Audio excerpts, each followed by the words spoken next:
Okay, I was just going to head out and ignore this, but you know, there's a frustration that keeps going.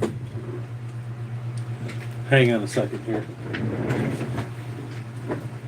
Let's see if I can hit something on the floor and fall down. Stop that. Okay, now, okay, this was about 30 bucks, knee brace. Dr. Brace off of Amazon. Yes, it's backwards. Frankly, I don't care. You'll figure it out. Has silicone here that doesn't work the first couple times you use it. If you have hard-working, sweaty, oily skin, it helps, but you have to keep hiking it up. Problem? I don't know. After I wore it for about 5 times, it stayed up for the most part. But it's a frustration if you're actually using a knee brace while you're working like I was in the woods. The first time I put it on, it didn't seem to stretch. I got on my Cub Cadet, little 149, 1972, with a snow blade, drove around the yard, and that's all I did. The pedal, foot pedal, is on the left. So I'm buzzing along having a grand time using the hydrostat lever. Whoops, reconnecting. Anyway, while I'm playing around with my Cadet, it falls down to my ankle doing nothing, except turning once in a while. What good is that? Well, fortunately, Dr. Brace refunded my money. Is the brace worth the money? I'm going to say yes. So if they want to charge me for it, just give me an email. You got it.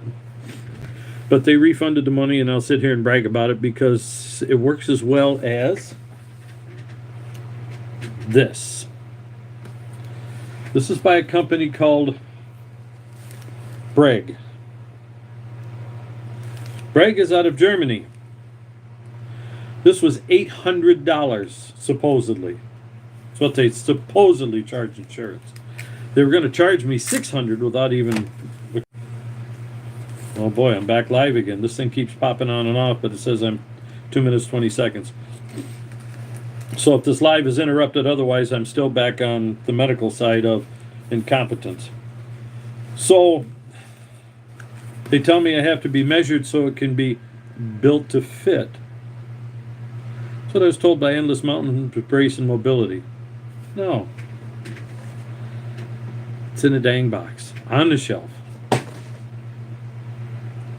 So I got fed BS to begin with. They wouldn't release this without hearing, not from the doctor. They said, I've got osteoarthritis and pain, right? Well, for me, I kept using the word stability, but that means nothing to these people. I mean, it almost makes you sick to your stomach when you're pulling, pushing, or stepping, and you feel the upper bone, the femur, grinding on the upper end of the tibia. Literally. I go to pull a cart load of wood up the stairs, probably only 100, 150 pounds, maybe. So, I mean, we're talking I was in college and leg press 750, okay? So let's just say I came down a few, even half of that, 350. I've got more than enough to haul that up the stairs. But my leg and my knee couldn't handle it. So I keep using the word stability. I said, when my knee is stable, it's okay. What did I get? I get a traction brace. And told it's not a brace, this is to reduce the pain. You put the traction bar on the outside of your leg to reduce the pain on the what they would call medial anterior portion or anterior medial area of the knee. Well, yeah, that's where the pain is, but that's not why the pain is there. Okay, I keep trying to describe it when I put this thing on there. On the side here, let's see if I can get it to this neat little dial.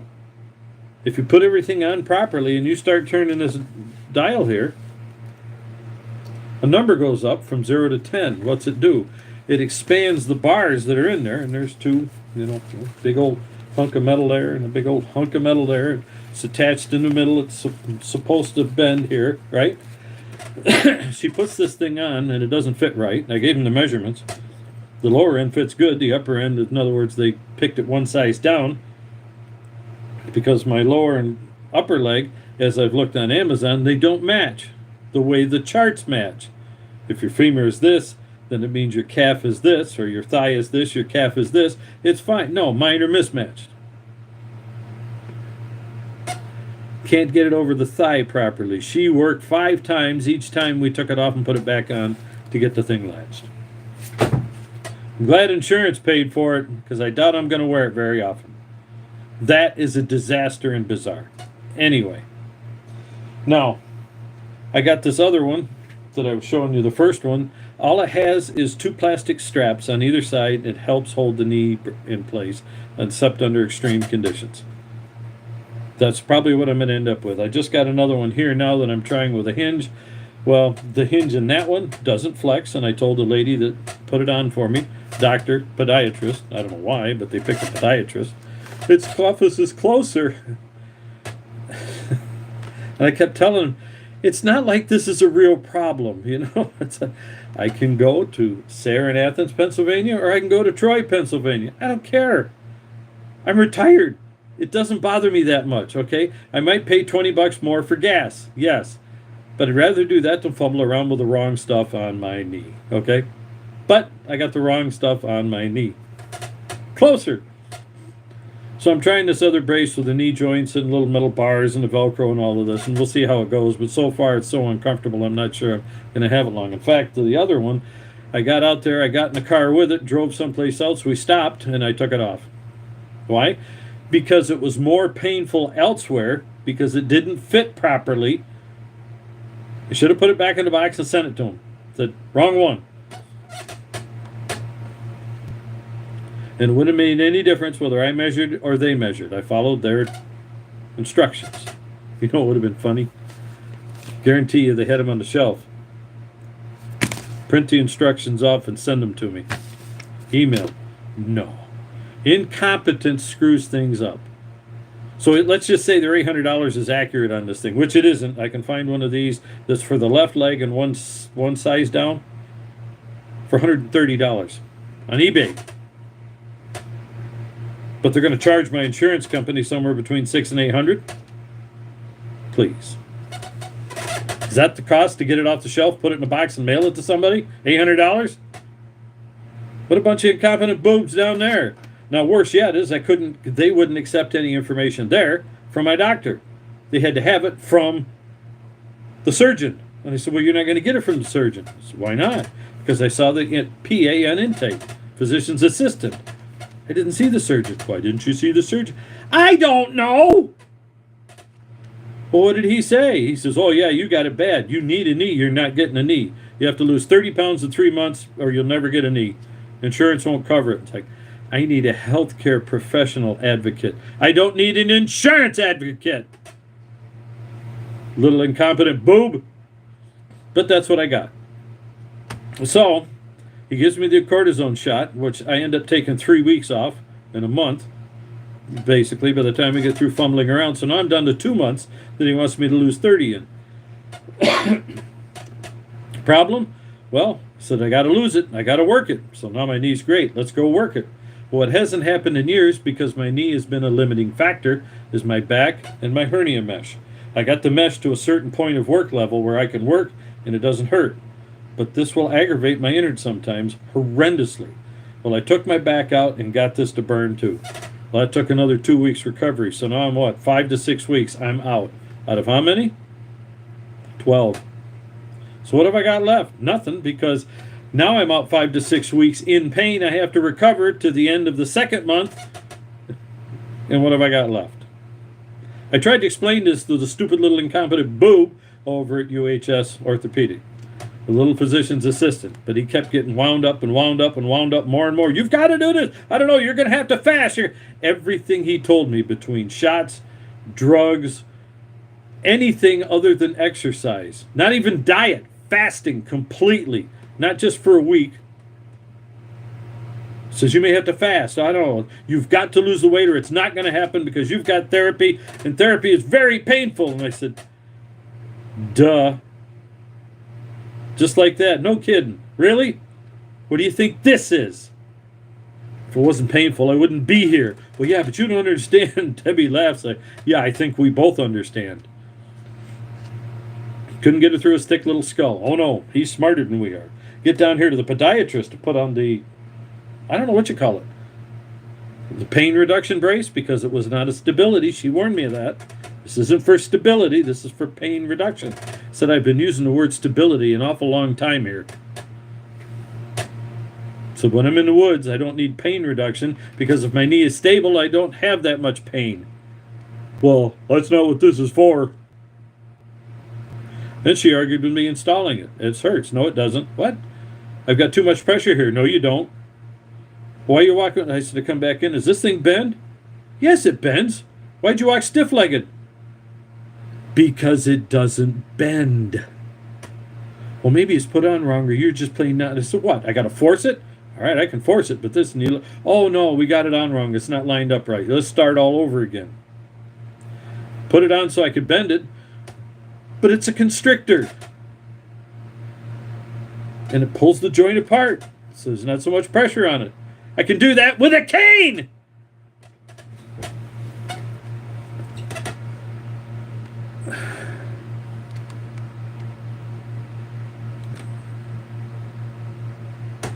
So what's that have to do with the mechanical side? It's exactly the same thing on the mechanical side. You're in the shop and your incompetent boob of a service writer doesn't get the information complete. Then that holds you up. Well, who is he going to blame? Or she? You. You're going to get blamed. I can say he or she. I've worked for both. The she was pretty cute, but she got hit on so many times she was nasty to every guy she saw, unless it was a customer with big money that flirted with her. Then she was the sweetest thing you'd ever seen on the planet. I walked out one time and I looked at a guy I worked with named Shaggy. I said, Shag, what's up with that? And he said, oh, he drops all kinds of money on her. You don't know what he's going to bring. Oh, he says, yeah. Mm-hmm. He's sniffing around, so to speak.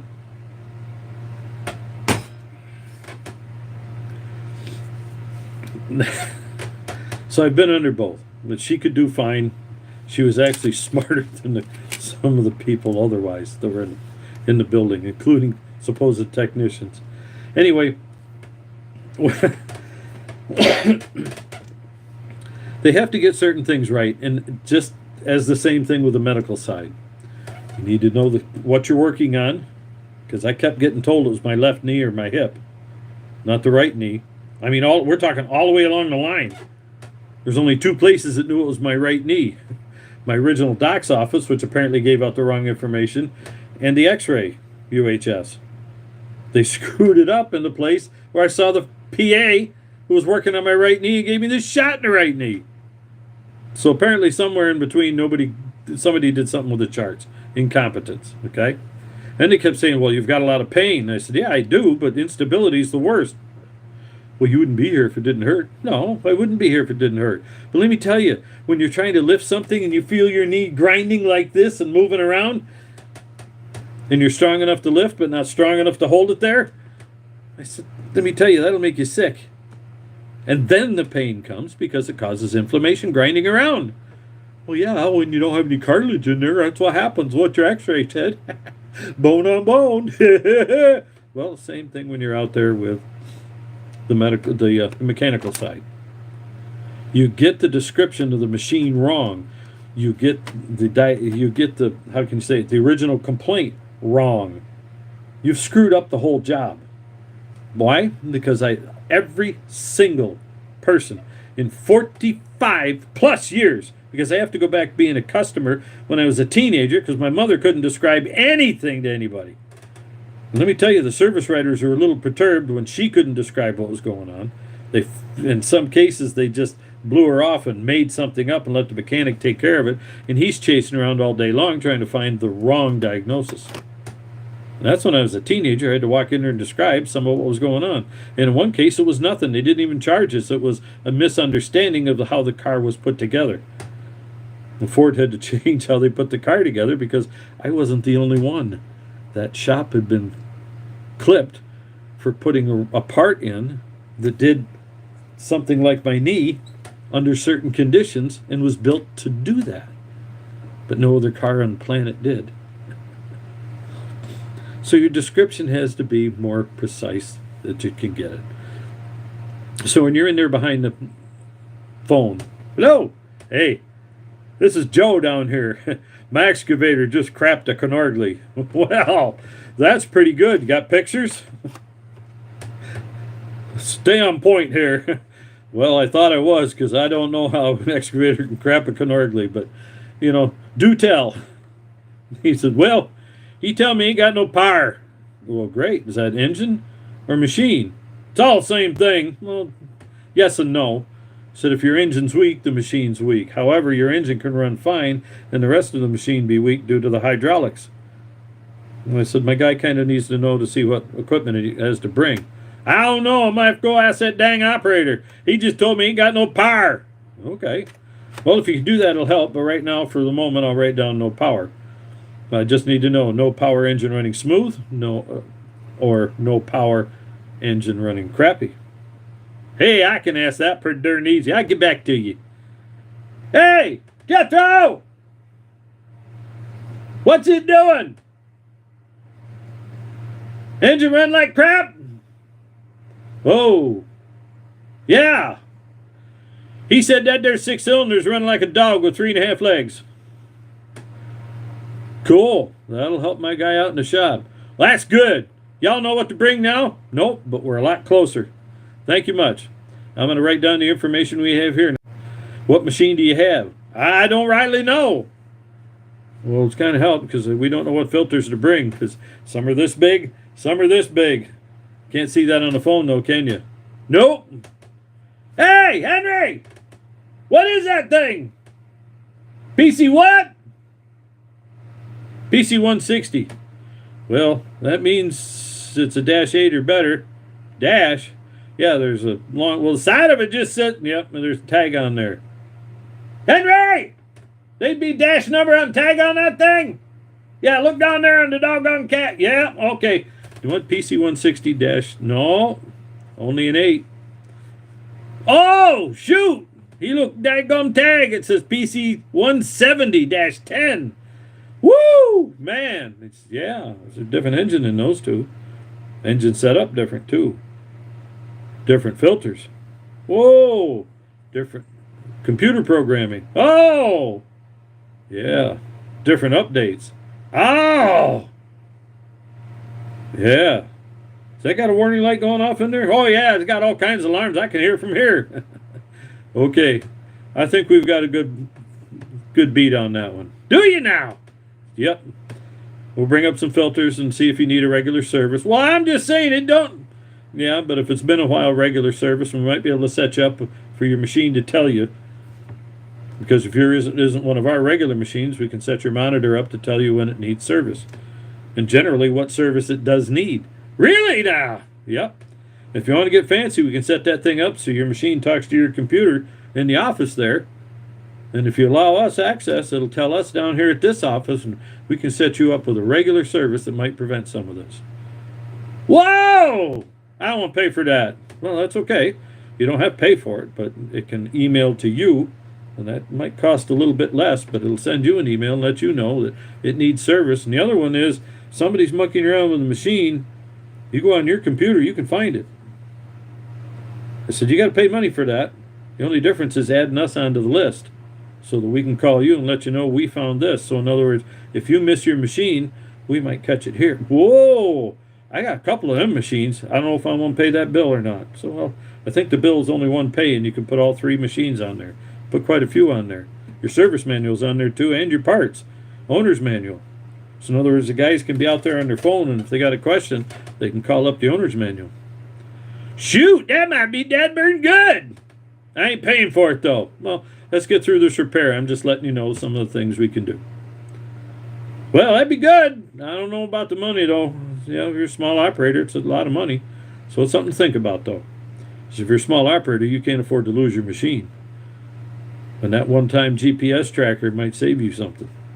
Somebody runs off with your machine, and you'll be able to find it. Well, that's something I've been thinking about now and then. You start getting a few $100,000, $500,000 in there, I start thinking maybe $5,000 a year, $3,000 a year, insurance. On insurance, it might cheapen my insurance because I got insurance. I'll be thinking. Get your boy down here, quick. So, what do you got now? You've got a lot of information. and you tried to make a sales pitch. That isn't going to do you any good because you're never going to get anything off of that. Commission is always up in the sales department with white-collar idiots that never get their nails dirty, or break a nail for that matter. But at the end result, what have you got? You have the machine, you got the tag number, you have a dash number at least, and if you whittled on them a little longer, you'd probably get a serial number. But for certain machines, like a PC-160-8, PC-170-10, the guy behind the desk in the service department, even the service writer, should have an idea that the serial number is a direct help, especially knowing what machine you're working on, in case you walk up to a job site of 3, 4, or 5 of these things, which happens occasionally, even just 2. The other one that helps too is that if he's on the phone and there's a real problem, ask them to tag the machine with a big old red tag of some sort, big old red flag on the side of the door or whatever. Or somebody's using it and they see you come up, just let them know where the operator is. That gives them a huge idea there. So you've already known who the customer is, so what are you going to write down on the work order? You know, the customer's name, the customer's contact person, customer's contact number. Not just the office number, the contact number of the person you talk to. Number 2, the contact number on site. That's huge. And then finally, the office phone number. You're going to need all 3. Don't make any jokes about this one way or the other. This is critical. You need to know the machine. Serial number is definitely a must, but you know, in this case, get your dash number. You know who to contact. You know the contact's phone number. You know the operator's phone number and who the operator is. That's at least you got the number. Then you know the office number, and in the office you generally need to know a contact as well. But hopefully that's this one up here, and you're just calling the office for the money, for the boss, to explain what's going on occasionally for some other people. However, the guy in the field will have all 3 of those numbers. Yeah, but I don't want him calling and making some type of PR mess. And I said, yeah, well, that guy sitting in that truck is your PR. So now you got all of that. You know the machine. You know the basic problem they're complaining about. You just whittle it down to an engine problem. And the description was pretty dang vague, wasn't it? But at least it gives you an idea what you're shooting for. If you know the customer you're talking to, that description of running like a dog with 3.5 legs, well, you also know that it's probably missing or sputtering or having some other trouble. If they said running smooth as silk but just ain't got no guts, well then you know another description. You tell you, yeah, engine's running fine, can't dig a hole. Well, now you know the other problem. So you will work with your descriptions with a customer that you know, and sometimes you're talking to a customer in Michigan, and the machine's in Pennsylvania, and the shop is in New York. And you're talking 3 languages, literally. So words have the same definitions, but they're used in different combinations. And that's one of the reasons you need to get a hold of the operator that you're talking to that's on there. Now, when you dispatch the guy there, you've got a rough idea what's going on. Now you know what's in the shop that he might need to load or take. You're aiming mainly for the engine, but you know at this point in time, it's a poor description. Hopefully your truck is stocked to look at the hydraulics as well. And if you're not a company that's a bunch of idiots like Anderson Equipment used to be, they send you out to do computer work with no computer. Where's the service manuals? On a computer CD disc. Well, if you buy a computer, you'll be up. No. You pay me $475 a year for tools. That ain't going to no dang computer. So we had to go through some of that as well. But now you know he knows what he has to have. He can look it up and maybe print off certain sheets specifically for any updates that might be there, or what they call I forgot what the PSRs, which are product support reviews or product support rep, but also that we had something akin to PSR in the mechanical side, which told us the bulletins that were there. TSBs?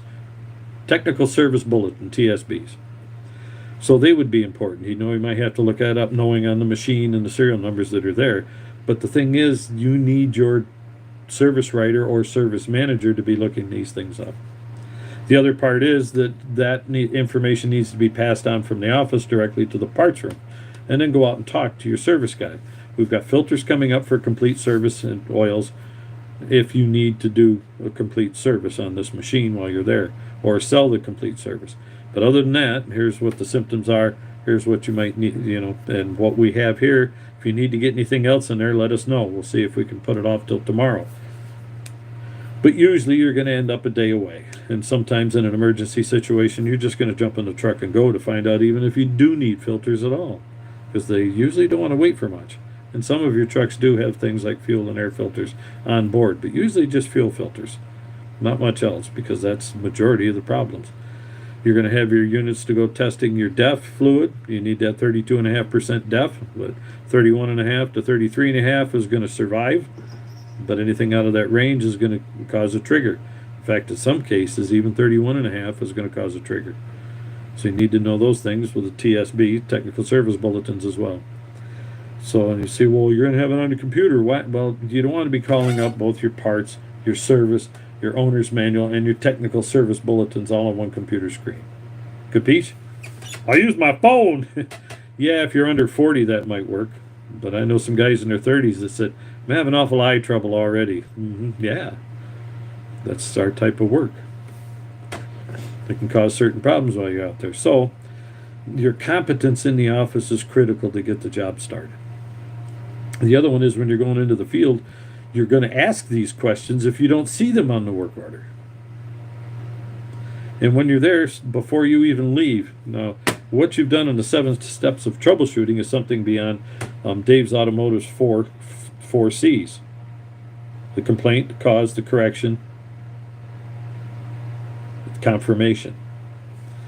So the 4 C's are critical, but in the 7 steps of troubleshooting, you've already done something critical before you ever left. And one is know the system. You've got the information. You understand the machine that the guy has. You know what you're looking for, at least informatively, what you're looking for. You know the complaint that you got first, and that's the funny part. The complaints come first, but know the system is always first in the list, and I don't know why, but it is. The next one is you're going to go out there to confirm what the complaint is, and occasionally, not very often, but occasionally, the technician is going to get on the phone with the operator directly to figure out what he needs before he leaves. You say, why would you do that? It doesn't cause any fiasco at all. Even if they don't get along that much, they're on the phone, they talk back and forth, you're in the office, the other guys are going to hear, especially the bosses or service writers or even parts, or possibly somebody higher up, because that's the phone that's available, and you're going to talk to them to find out what is up with the machine directly with the person that's operating the machine, so that you know what you're going to take. Not many outfits allow that because of the PR scuffle that occasionally comes up with it. When the owner, that's usually a one-shot, one-horse type of owner, not necessarily operator, but a one-horse owner, is, well, I didn't know that. And so, well, that's what the rest of the process is for. We need to talk to you to find out, and talk to the operator who's sitting in the seat who might have a different vantage point. So you might do that before you even leave the shop, especially if it's going to be a day away. Hey, can I call the operator and talk to him? Yeah, sure. Boom. And sometimes you'll whittle down, now for you customers out there, and even some of you service managers that don't like things long and drawn out, and you've got some of those tough customers like we have down here. Not to be racist, but for crying out loud, let me tell you, there's a lot of Italians down here. Don't screw with them. That's all I'm going to tell you. Don't screw with them. Just be upfront, straight with them. They're fine. This is a unique area that we're compared to any other place in the country, that these construction guys, and well, even on the farms, talk straight. They may not talk straight back to you, but if you talk straight, they'll take it as a form of respect, even if they don't like it. You give it to them straight-faced, without embellishing or playing dramatics. Just give them to how it is, and let them lay it out and put it on their little charts and lists and how they want to handle the situation. That's even before you get out there. You talk to the operator. Well, now here's a key point. They used to have a game called Telephone, where they'd whisper in somebody's ear, and 10 people down the line, it's went from Jack has a red car to Jake ran over somebody. Seriously, ends up sometimes worse.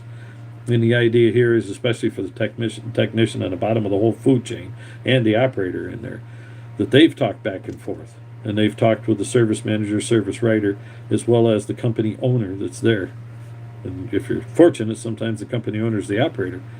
But when it isn't, and all the way down the chain, the same information is passing up and down. And If the service writer and service manager are capable, because I found this is an incapability of most of them, able to read work orders, whether on the computer or on paper. Seriously, I just want it straight from you. I don't want to have, well, then you're problematic. You don't need to be in the food chain if you can't read the work order before you talk to the technician to formulate at least salient questions. And if the customer calls before the technician gets back and he's submitted a work order already, sometimes online back there through the computer and the cell system and all that, excuse me, through your 4G and 5G systems, then you have something to talk to the customer about your planning. Otherwise, if you're smart, you just say, well, the boy's coming back, I'll have a talk with him then. I'm reading the work order now and I don't have the full picture until he gets back and talks. So when they do get back and they all confer, now you've got operator, owner, technician, service manager all on the same page. And when the numbers and the words all match up, a lot of stuff disappears that are called lawsuits. But it goes back to my knee brace as well. Because I had to coordinate between a bunch of lunatics that didn't want to coordinate with each other. And they didn't want to believe each other as well. But I kept telling them exactly the same story in every single circumstance and still ended up with something. This is for pain, not for stability. Directly told that in the end result. But if we just give him something, it'll be okay. We could charge the insurance company, get a few bucks out of them, and then what do we got? A patient with something that's worthless. And think of me as that excavator operator. If somebody else went out there and just said, yeah, okay, you got an excavator. Fred, get out there and check out his excavator. What's wrong? I don't know. It's busted. Gets in the truck and goes. He doesn't know what he's looking at. All he has is the known address of the company. So he goes to the office and finds out it's on a job site 20, 30, 40, 50, 100, 150 miles away in some cases. You say, what are you talking about? And I said, well, get on the map. Go from Endicott, where I used to work, head to Williamsport, turn right, go to Lock Haven, turn right again, and go 30 miles north of Lock Haven, and that's the chosen path to get to the job site.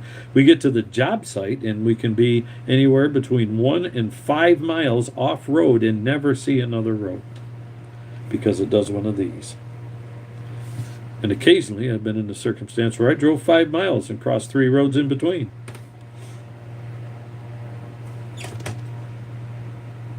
Following the gas line. It's kind of critical to know. When you're down in Pennsylvania, 20 miles below the border, and you end up finding a machine in Windsor, New York, above the border, and you're a few miles into Windsor, it's important. Just use your GPS tracker. Yeah, we don't have a signal out there for that. Yes, you do. I said so. You're a lying sack of crap, and your technician knows it. Had several guys tell us that. And you got this here, you got that there, you have no need. And I looked at him square in the face. So what are you talking about? You ever been out and around here before? Well, yeah, I've been obviously not. And at the time I was talking to a guy who was straight from Komatsu telling us how it was supposed to be. And I said, Henry, 50% on a good day, 50% of the area we go into has no coverage for the cell phone, let alone any data to connect the computer to, or the cell phone data to transfer to the computer. Well, those are critical things to know as far as location as well. Komatsu finally came up with the CD plus the information thumb drive stick. Pop that in, download it into the computer, and it had a neat little key codes that they had in there for security, so you weren't stealing the thing, but we could print off of that. The only thing that they really missed on that I did myself here was 25 or 30 bucks. I got a thermal printer, so I could print the thing out. Well, we used to do it out of the office for the customer anyway. Why? 2 reasons. One of them is we found out the hard way, and nobody from the bottom of the management chain all the way up to Judy and Bill, the owners of the company, had no comprehension that every time, especially in our area, there were two reasons that a customer was asking for information. Oh, yeah, because he wants to do the job himself. Yes. Give him the information. Because then the second one comes in. He finds out two things. A, majority of the cases, 3/4 of them, it's not something he wants to be doing, or she, but I'm going to say he from here on out. And the other one is, most of these guys, including up in the area in Otsego County, that I've been up through there as well, in Otsego and Delaware, they're asking for the information so that they knew you knew what you were doing, because they've been screwed so many times by other idiots in the past. They'd send out an incompetent boob that normally did service work, and he's supposed to go out and do a performance judgment on a machine and adjustments, testing and adjusting on a machine. I'm just learning about this, and I'm paying for it. I did that in one. I said, this will be cool. I said, what? I said, I've never run testing and adjusting on one of these. Oh, crap. What am I paying for? I said, you're paying for me to learn. Well, yeah, but no. You're paying a flat fee. If it takes me 6 hours, it takes me 6 hours. You pay the flat fee. Nothing changes.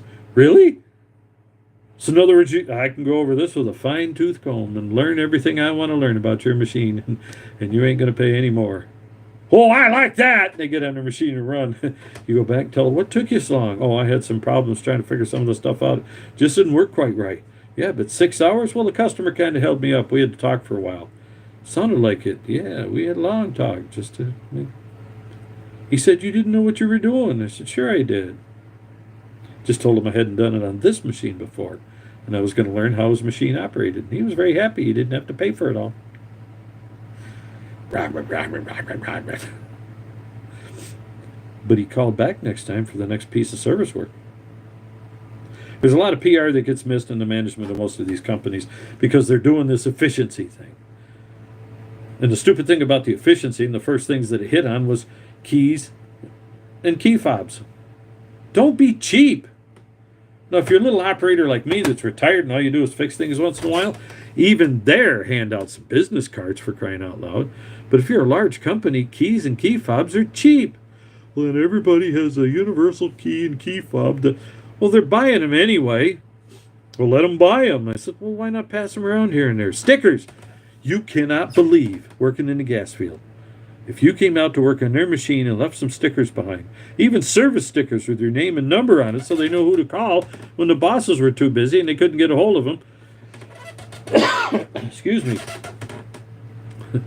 A sticker to put on their helmet. Are you kidding? You got the next phone call for the dumbest stuff. Make the guys happy. No, don't be a fool and go out there throwing 20 or 30 keys around. No, now you got to start charging, and then you got to go through parts, or, for that you'll have to call a boss. But I got a couple of them here extra I can hand out to you. And you know what the funny thing is? I was fastidious about the bosses sticking their nose into anything. But it'd be one of those things where, here, you got 20 key fobs and you got 20 keys. Be judicious with them. And if they walk back and say, how many you got this week? Two things. One of them is he knows how many I handed out, but he also knows probably who they went to. Put a little marker on your work order. 2 keys, 2 key fobs. Or just 2 keys because the fobs go with it. Seriously. This is the dumbest stuff to hand out. Stickers, just hand them out. Oh, for crying out loud. Anderson should have had stickers laying all over the place. Every machine we went to see or look at, it might have been rented out of Nortrax and a John Deere that we were looking at something for them. Or doing a quick service because nobody else could. Pfft, Anderson Equipment, Komatsu. Yeah, insult the guys. You couldn't do the service, so we did for you. Just letting you know, that's who to call next time. If there's a problem, you know who to call. PR. Trying to explain to these guys, and let me tell you that a couple of idiots I worked with there that with the Eastern area reps, they had no clue, and they were offended that they weren't the contact points for everything. And they shouldn't have been. They should have been unknown unless they were sitting in the seat of the truck and say, hey, you got a watcher with you? I said, sure, that's upper management coming in here, Eastern area. He wants to meet the customers out in the area. Oh, okay. Well, good. Cool. Management should get their fanny out, and no lie.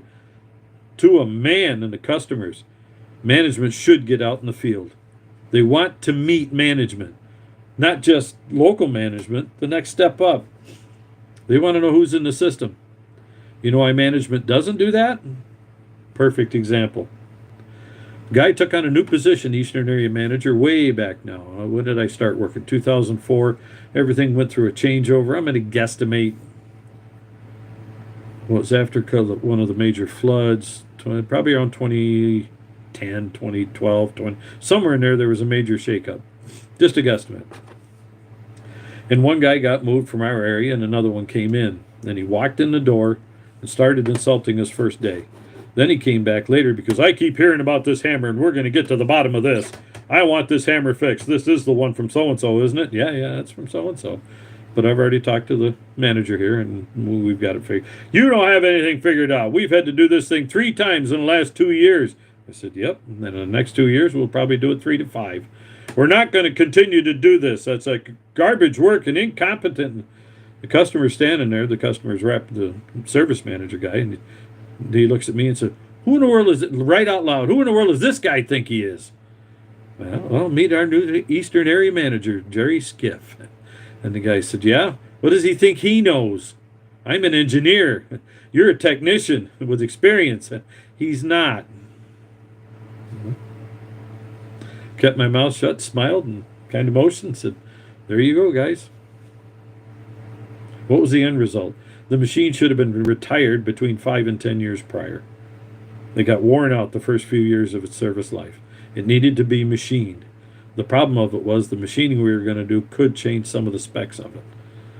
And the engineer / aircraft mechanic understood from engineering the problems that we were looking at. And I said, I think there's enough space we can do this.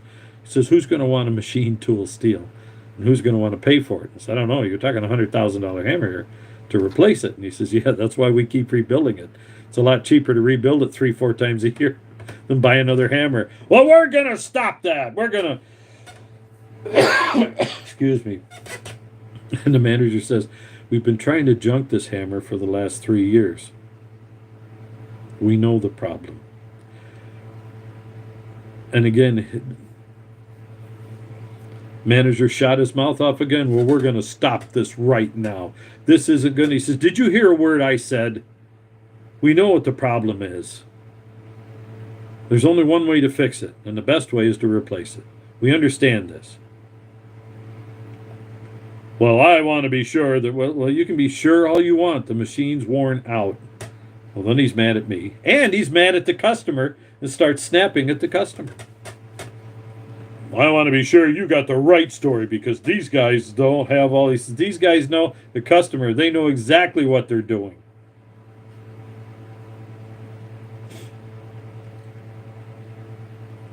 And he says, as I said, I'm an engineer. I understand what's going on. He very clearly showed it to me. You can see the wear patterns, and you can see why it isn't going to be serviceable. We'll put it together, we'll use it one more time, and then we'll have to scrap it. I think in the end result, they just came in and picked up the pieces and took it back because the company management service guy didn't want to have to go through the hassle again and listen to the howling. Took it back in pieces and said, can't fix it.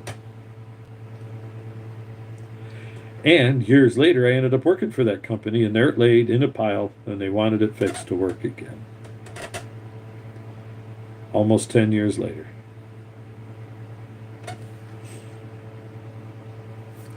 And I laughed and said, no, you can fire me. So why? I know what's wrong with it.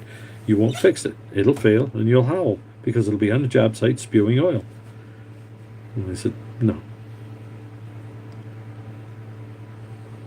I was the first guy to say, go ahead and fire me. I'll find another job elsewhere, even if it's stuffing grocery bags. This is enough. Did you really think it's that bad? I know it's that bad.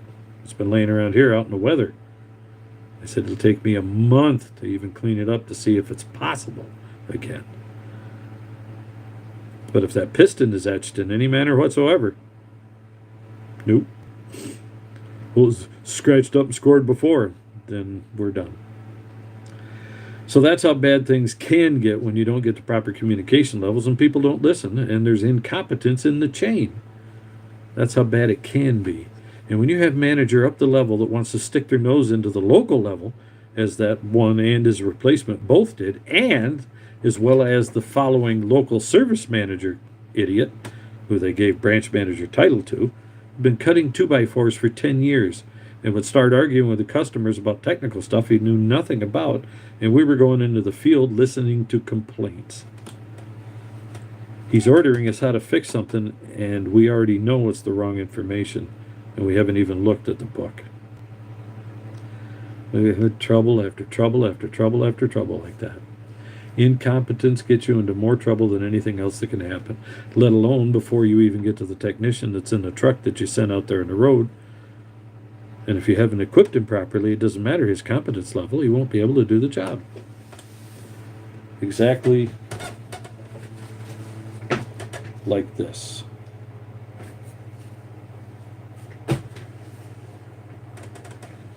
$800,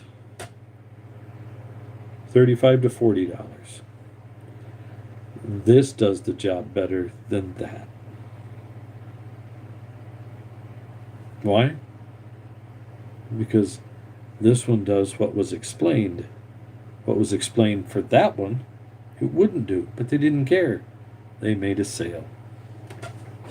If I'd have known that, I wouldn't have even gone down there. Because me, the end user, didn't get the final information. Incompetence. It's the same in medical as it is for the machine. Now imagine something else. The guy decides it's a PC-170-8 excavator. And he goes out there, this technician goes out there thinking, just shut up and go get the information. So he goes out. It has to tell the customer he has nothing because there's no PC-70-8 in existence. PC-160-8 is in existence. It came from the PC-150-6. There'd be 160-7, 160-8. And the 10 was a 170. It was upgraded. And they changed it because they were able to boost the performance, put in a whole different engine system and electronics, so it was a different grade of machine, although in the similar weight category. Went from a 6-ton to a 7-ton, so it was heavier. They boosted the power and the hydraulics to match. And those are critical things to know as far as equipment going out into the field. Competence. If they give you the wrong information, that's a problem. But if you allow the wrong information to continue, you in the manager's seat are the problem. Just as if me calling down to the orthopedics or calling my home office and they're giving me the same crap, and then calling down here to try and get it, and then finally them telling me, we know you don't want to drive here. I said, it's easy, I'll drive there. And then they send me up to this other place, which was a wasted trip because the unit didn't fit. And if I'd have gone all the way down there, they would have known the unit didn't fit, pick another one, put that one on, and we'd be game on. And then I would make an attempt to use this thing. If I had paid for it,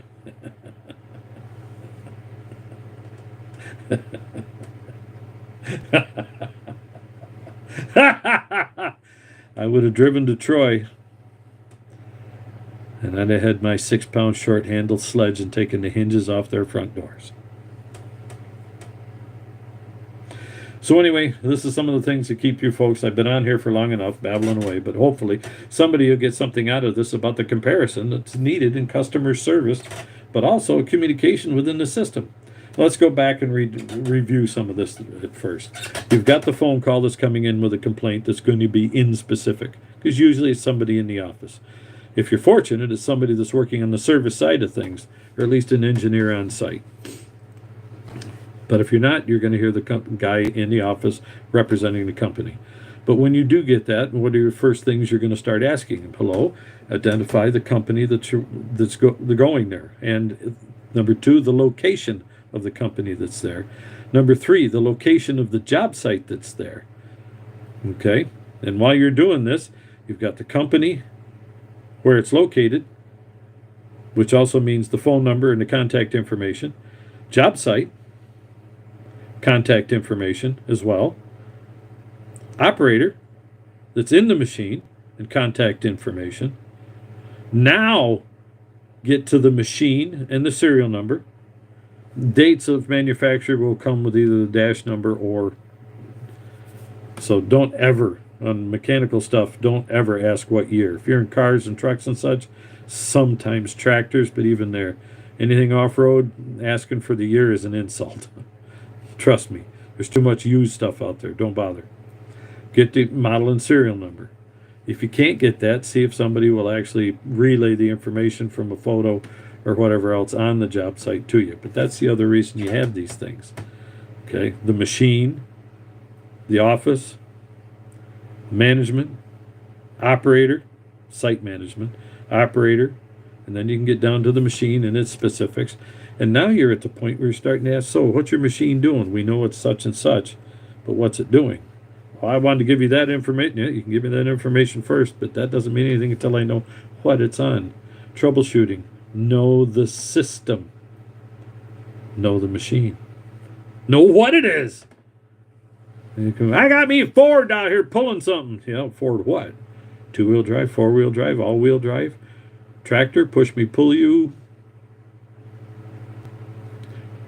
case dozer labeled Ford or New Holland. You need to know a little more than just the name. It's yellow. Okay, right. We get it. What color yellow?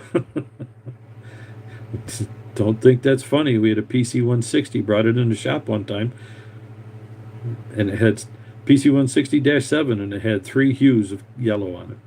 3. We almost had to repaint it. We did some polishing, and that helped. Excuse me. So, now you're down to the complaint level, and you're going to start asking, what is the problem with the complaint? And ask the simple questions from the list. What is the complaint? Low power. Okay, what low power? Or it's got an oil leak, or it's making a noise, or where do you think the noise is coming from? Just to have an idea. Why do you write this stuff down and waste your time? Because he's going to ask it when he gets to the job site. That's right, he's going to ask it. What was said on the phone versus what's there at the machine. Now you can also identify communication trouble within the system. And then you know which one of these 3 to contact. Because sometimes you have to go up the chain to schmooze with middle or upper to get a hold of the operator.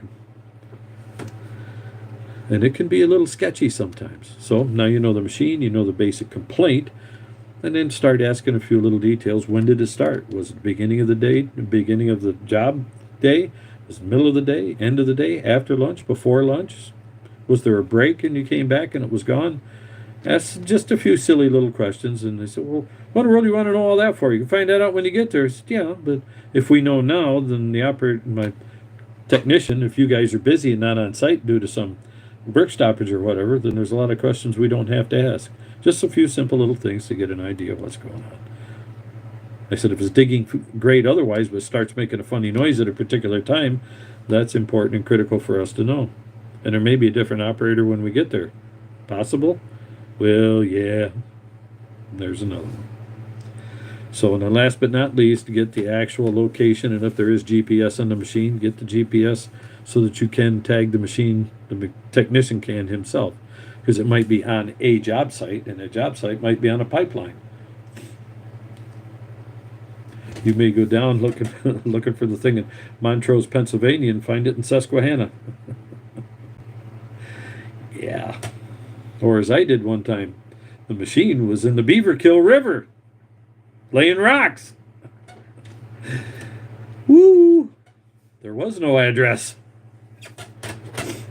So there's some things to think about that change competence and can change everything about the outcome of your company, the outcome for the customer, and the line of communication that can happen. And even better yet, when you have all that information, they send out a PSR, product support rep.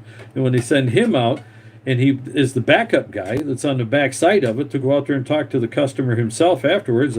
We'd like to sell you more filters, put together a program for you on your service. And now the PSR guy pulls this thing up, and he has some information on the machine to talk to them about, as though he's intelligent, although most are not hired to be intelligent. But he can talk to them and say, well, we've got this on here. I'm just wondering if you'd like to start a service program. Because in many cases, the boss says we can prevent this problem here. And we'd like to be able to help you out with that. If for no other reason that you don't want us to service it, we can set you up with the systems in the machine and with you, so you can make this work. And he can demonstrate it for them. What the manager was talking about and the service tech was talking about and the operator thought was good, and now you get to the fourth or fifth person in the chain or sixth person in the chain and they've heard the same story all the way down the line and it can be demonstrated. Well, now you've sold something else and the shop starts looking like gold. Yeah. Sales is going to get the credit, but they also know that it wouldn't have happened without you guys in the service department. They talk about parts in the majority of situations makes the big money for, even more so than most sales. Not all, but most. Well, down here at Anderson and Endicott, parts made all the money. There was a particular ware company, Esco.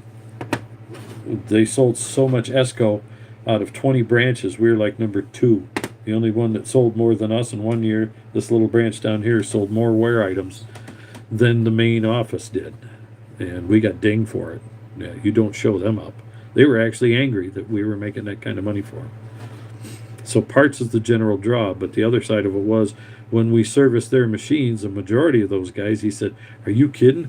They called me immediately when you guys got done with that machine."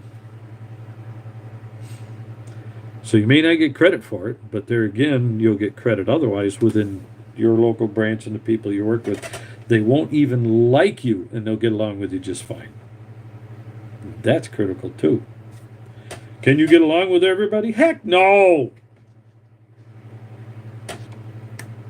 Well, no, that's the wrong answer. Can you get along with everybody? Sure, they don't even have to like me. I can get along with them. If we work on the same page, I may even turn to like them. That's not critical. Getting along factor is. Anyway, we'll catch you later. And remember that these are the incompetent things I ran into, and hopefully somebody else will enjoy my funky humor here and get something out of it as far as management systems. Because management in every company I've seen here has to change drastically. They're trying, the main branches are trying, but for you people that are what we used to call the Crystal Palace, Anderson and 5-Star and some others, the main offices, what your problem isn't the field guy, like your eastern area rep of New York or western or northern or southern, whatever it is, your field guy out there that's driving around trying to put all this together, but he is part of the major problem. What the problem is after that is accountability. When the vice president of New York or Pennsylvania or whatever, vice president of operations, doesn't get out and about and see what's going on, and I mean literally get in a service truck or a salesman truck, or the PSR truck is probably the better one of the bunch. Go make your face known. That will change your entire company. Maybe some customers will hate you. That's a good thing to know.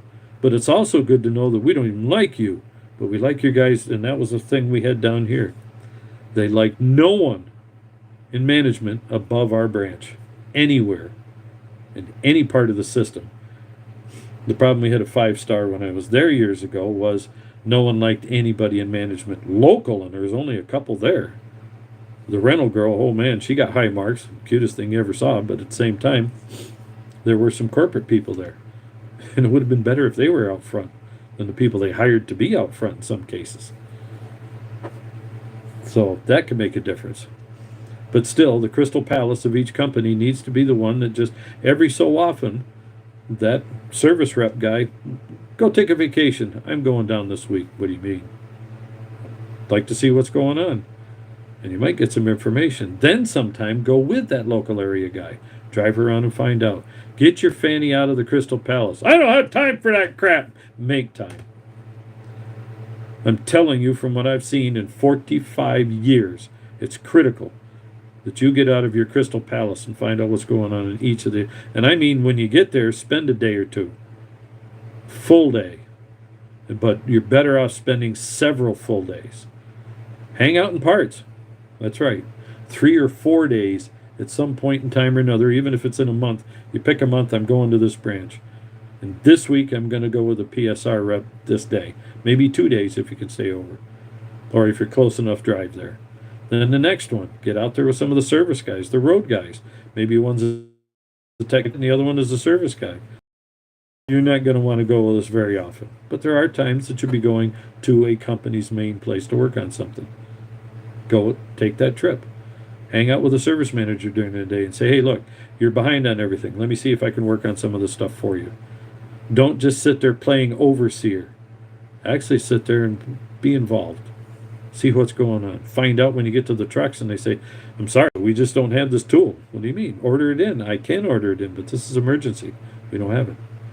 And find out in some cases, like I've had in majority of the shops except 5-star, they had excellent tools there, even in this local jackwagon branch. Good tooling. But when I was at Anderson, it was pathetic. In fact, probably $100,000 worth of tools were thrown out in the weeds. Why? Because some of them were handmade properly and appropriately by the original companies. But they were thrown out because they weren't commercial grade, commercial built, expensive Chinese tools. Literally. So you get down there, you find out some of the stuff on your own that's hidden because it's going up through the chain. Take your steps down from the Crystal Palace and come down through. And the people underneath you that are the different steps, send them down as well. And see if they come up with the same information you do. It's called accountability, but it's also recognition. Time to go.